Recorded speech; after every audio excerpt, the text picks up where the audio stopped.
چال ہے جی؟ ٹھیک ٹھاک۔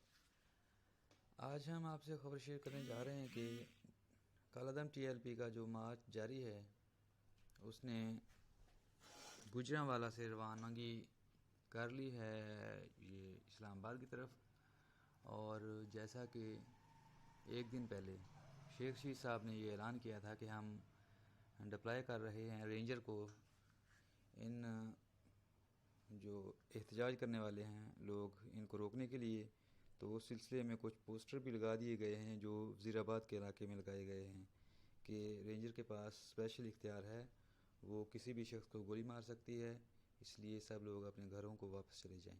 لیکن اطلاعات یہ ہیں کہ ابھی بھی وہاں سے کوئی بھی اپنے گھر کو نہیں گیا، اور جتنے لوگ پروٹیسٹ میں شامل تھے سارے کے سارے وہاں پر موجود ہیں، اور وہ گوجرانوالہ سے اسلام آباد کی طرف روانہ ہو چکے ہیں، اور پولیس اور رینجر انہیں روکنے کے لیے وزیر آباد یا اس کے آس پاس علاقے میں موجود ہے ان پروٹیسٹ کرنے والے لوگوں کو روکنے کے لیے۔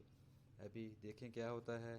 جو مذاکرات ہو رہے تھے یہ شیخ رشید وغیرہ اور ان کی جو شورا ہے کالعدم ٹی ایل پی کی، ان کے درمیان مذاکرات جو ہو رہے تھے وہ ایک دفعہ پھر ناکام ہو گئے تھے، اور کہا گیا ہے کہ آج ایک دفعہ پھر رضوی صاحب سے رابطہ کیا جائے گا، سعد رضوی صاحب سے، تاکہ کچھ اس کا حل کرا جا سکے۔ یہ ہے لیٹسٹ اپڈیٹ۔ اپنا بہت خیال رکھیے۔